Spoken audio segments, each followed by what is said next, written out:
On the quiet night of October 30th, 1975, the wealthy neighborhood of Belle Haven in Greenwich, Connecticut, felt peaceful, almost untouched by the world's darkness.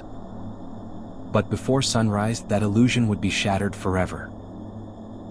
14-year-old Martha Moxley, cheerful, bright, and full of teenage energy, walked out into the chilly evening for what locals called the mischief night. No one knew it would be her last. Martha had recently moved to Greenwich with her family, and she quickly became known as the outgoing girl with the warm smile. She spent that evening with her friends, laughing, teasing, and drifting between houses in the neighborhood. As they wandered toward the Skakel residence, Martha found herself once again in the company of Tommy and Michael Skakel, two brothers from the powerful and troubled Skakel family, relatives of the Kennedys. Both boys had shown interest in her. Both wanted her attention. According to her diary entries, Martha felt flattered but uneasy. She described the brothers as intense, unpredictable. Especially Michael, who was insecure and desperate for approval. That night, the group teased, flirted, and lingered on the Skakel lawn. Slowly, the crowd thinned. One by one, people went home. By around 9:30 p.m., Martha was last seen walking toward the Moxley property. But she never made it inside. The next morning, Martha's mother felt something was wrong. The house was silent. Her daughter's room was empty. After hours of searching, a neighbor discovered Martha's body beneath a large pine tree in the Moxley's backyard. She had been brutally beaten with a golf club, a club traced back to the Skakel household, and stabbed with its broken shaft. The peaceful air of Belle Haven dissolved into fear, confusion, and whispered accusations. Police investigation began immediately, but mistakes piled up quickly.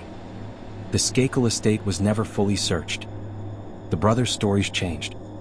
Neighbors contradicted each other. Evidence was mishandled. Rumors spread like wildfire.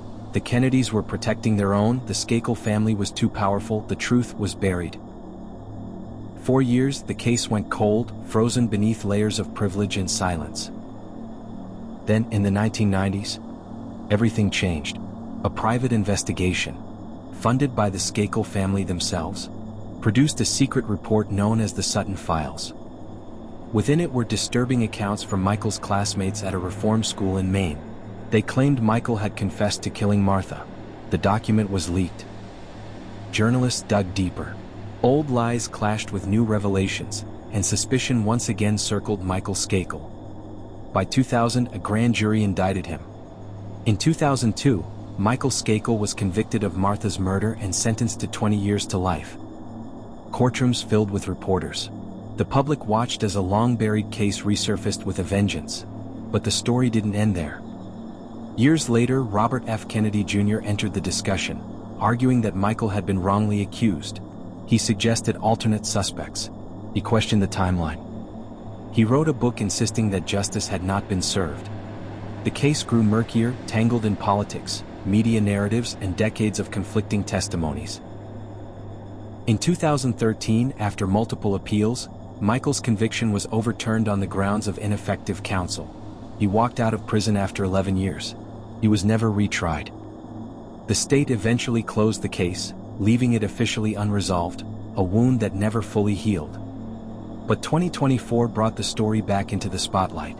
Michael Skakel filed a lawsuit against Connecticut investigators, claiming misconduct in the original investigation.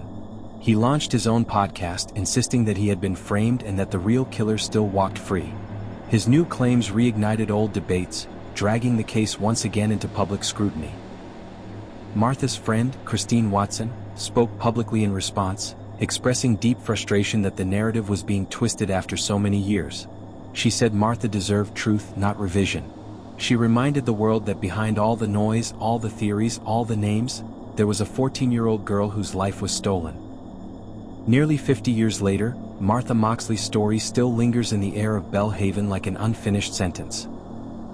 The truth remains tangled between power, memory, and time. And the question that haunted Greenwich in 1975 still echoes today. Who killed Martha Moxley, and will the world ever truly know?